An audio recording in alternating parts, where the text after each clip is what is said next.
Hi, Avery. So you remember that book that we read yesterday? Yes. Yes. What was the book about? Hurricanes and survival and the two the dog and the cat. The dog and the cat. Their names are Bobcat and Bobby. Bobcat and Bobby. So the story is called Two Bobbies, a true story of Hurricane Katrina, friendship, and survival. You were right. All right, let's get this ready. Okay. Neither Bobby the dog nor Bobcat has a tail, and some say that's what brought them together. No one knows for sure how they met.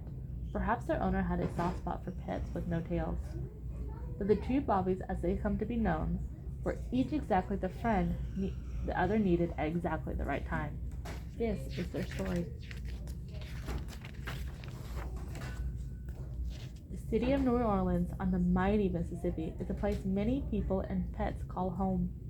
Jamming with jazz and dressing up fancy for Mardi Gras, it's bustled with life day and night. But on August 29th, 2005, Hurricane Katrina bore down on the city and everyone who lived there, including a wisp of a cat and one puppy.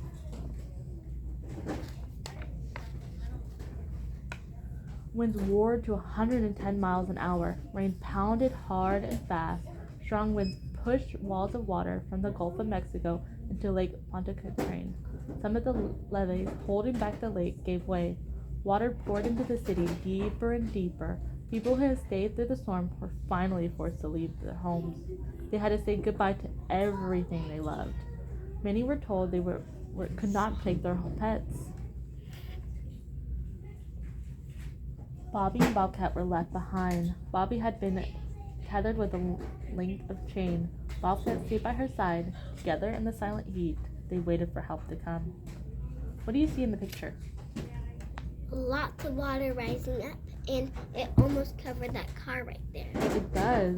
So it means the water's what? Rising. It's rising. It's really high up. It used to be perfect, but now it's destroyed. Yeah, what destroyed it? And the hurricane. The hurricane. Would you have left your pets behind?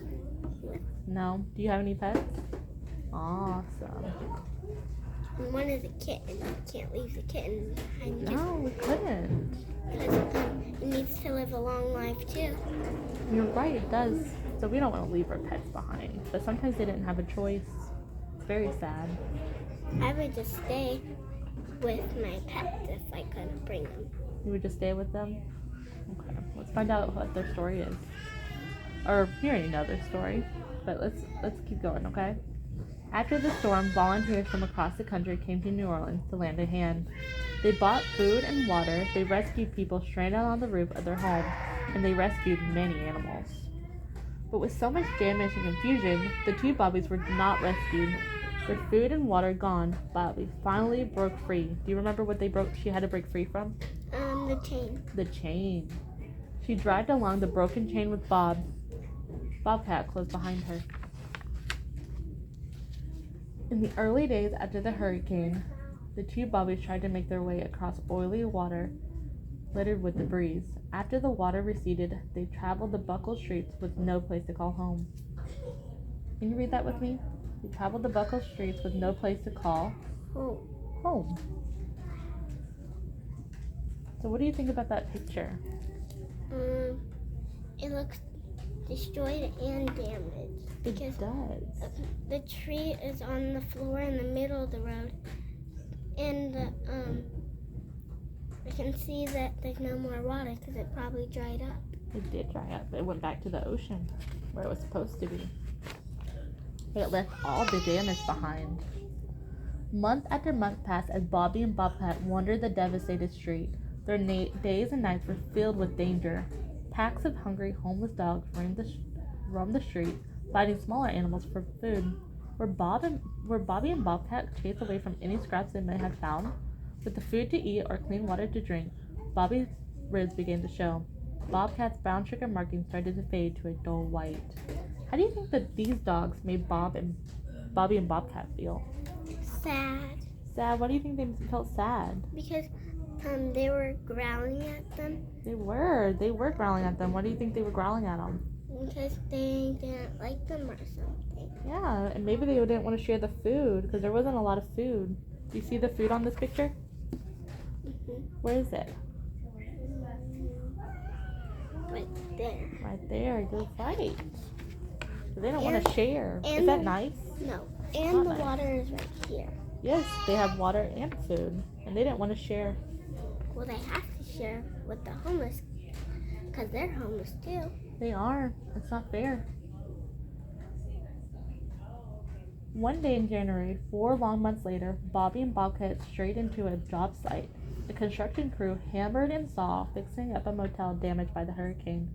A worker's dog rushed over to play with Bobby. The dog's owner, Rich, noticed Bobcat too.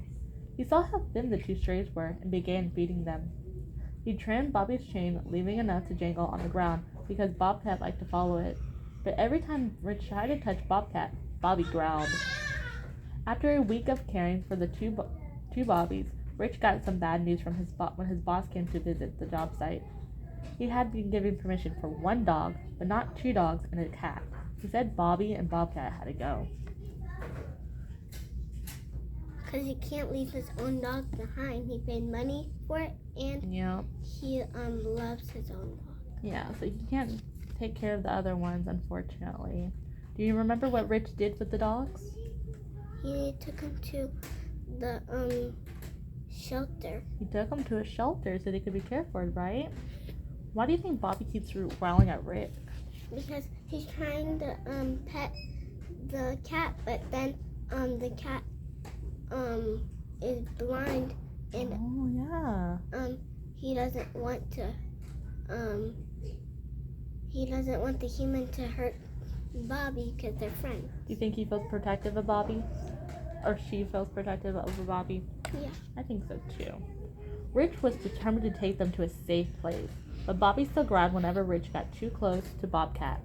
She would not let him pick up or even touch her friend, so Rich rattled a bowl full of kibble. Bobby followed the kibble food to Rich's van, and Bobcat followed Bobby. Rich drove them to a temporary shelter that Best Friends Animal Society has set up in Celebration Station, a former video game arcade. Sit up.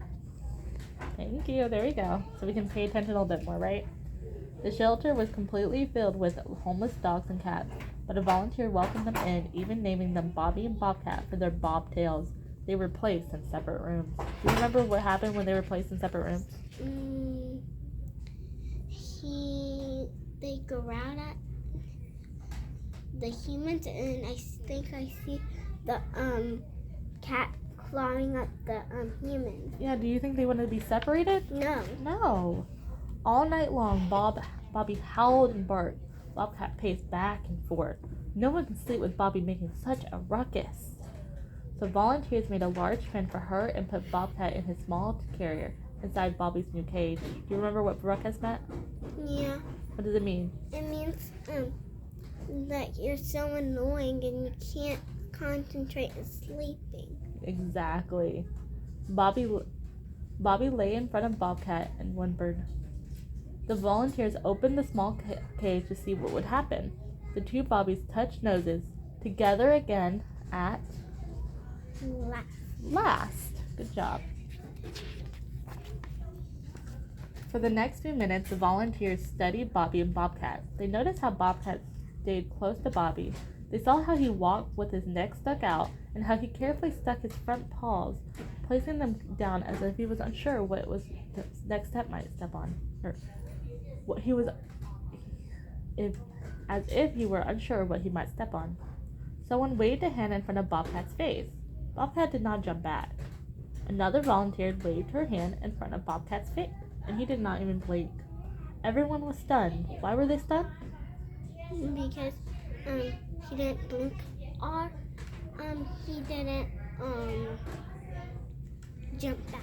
No. Is that normal? Don't usually cats do that if you do that to them? Yeah. Yeah. Does your cat do that?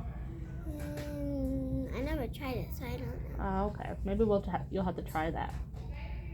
And So- I have this cat at home, and he used to come in the yard, but then we had a new dog, and he was scared of the new dog, so he didn't come back anymore. And my dad named him Bob. Oh, really? So you had your own Bob? That's so cute. So, did he come back? He never came back? That's sad. We haven't seen him in a while. Gotcha. He comes in through the front aisle. Ah, front so you still yard. see him. Alright, well, you have to say hi to Bob, okay? Bobcat was blind. That's why he couldn't see anything. Or that's why he wasn't reacting. At this time, all this time on their own, Bobby had been Bobcat's seeing eye dog. The volunteers and an ace pet detective searched for their families with no success. 1 month later, Celebration closed its door, but Bobby and Bobcat still did not have a home. There was only one thing left to do. Do you remember what they did after the Celebration station closed? They took him to other houses. Not quite, but let's find out. You want ready? Okay. They didn't take them to other houses, but they put them on TV. The two Bobbies made a television appearance on CNN, Anderson Cooper. The very next day, the Best Friends volunteers left New Orleans. One of them drove Bobby and Bobcat to the Best Friends Animal Sanctuary in Utah. They brought them to Utah, to another shelter, where they would stay until a new family would be found. They were on their way west when the news came in. Hundreds of people wanted to adopt them. Do you remember who was going to adopt them? Her, but I forgot her name. You forgot her name? Well, let's find out. Let's remind ourselves. It would take a very special family to adopt them. The volunteers made a list and invited everyone on it to come and meet the two Bobbies. Only Belinda and her Boston Terrier, Gus Gus, made the long trip to Utah. That night, Bobby and Bobcat had a sleepover with Melinda and Gus Gus in one of the cottages in the sanctuary grounds. Would the two Bobbies choose Melinda? Yeah. Yes, they did. You remembered. And Gus Gus. Gus Gus. You see Gus Gus? Yeah. Does he look happy in that picture? Yeah. Yes, and he does. He probably loves the dog and the cat, and the dog and the cat probably love Gus Gus because they have another friend. They do have another friend. All right, let's keep reading. The next morning, everyone knew the answer. Bobby and Bobcat were stuck to Melinda like Velcro. They were also told Gus Gus and they also liked Gus Gus. So you were right. They did like Gus Gus, and he liked them. Finally, Bobby and Bobcat had found their new home. New family. Okay, ready? Family. So finally, Bobcat and Bobcat had found their new family. And Gus Gus is a funny name. It is a funny name. Now they live with Melinda and Gus Gus and Amelia on a ranch in southern Oregon. Bobcat has a window seat to sit in. He likes to play with the robot vacuum cleaner and turns it on all by himself. Bobby helps with the ranch chores. She goes along on horse rides. On hot days, she lounges in the frog and fairy pond. At the end of every day, Bobby and Bobcat snuggle up together. They have toys and treats and lots of new friends, even a camel. Best of all, they have each other. What do your pets like to do? They like one of them is bad and they like to escape, but they don't like to run away. They just like to go on walks all the time. They do? Yeah, they trying to dig holes underneath the gate. Oh, no, that's not good. Do they like to do anything fun? Yeah, they like to eat treats and to play tug of war. Ah, do you like to play tug of war with them? Yeah, I keep pulling as hard as I can. After the storm, like thousands of others, the two Bobbies lost their family and everything dear to them when Hurricane Katrina hit New Orleans. After they came in to live with Melinda and Gus Gus, their veterinarian discovered debris and grit deep inside Bobcat's ear canal. His right eardrum was broken. Did Bobby snatch Bobcat from the dirty floodwaters that filled New Orleans? No one will ever know for sure, but it is very likely that a blind cat like Bobcat would not have made it without Bobby's protection. In turn, Bobcat's friendship may have made Bobby stronger and given her a reason to go on. Bobby and Bobcat survived Hurricane Katrina.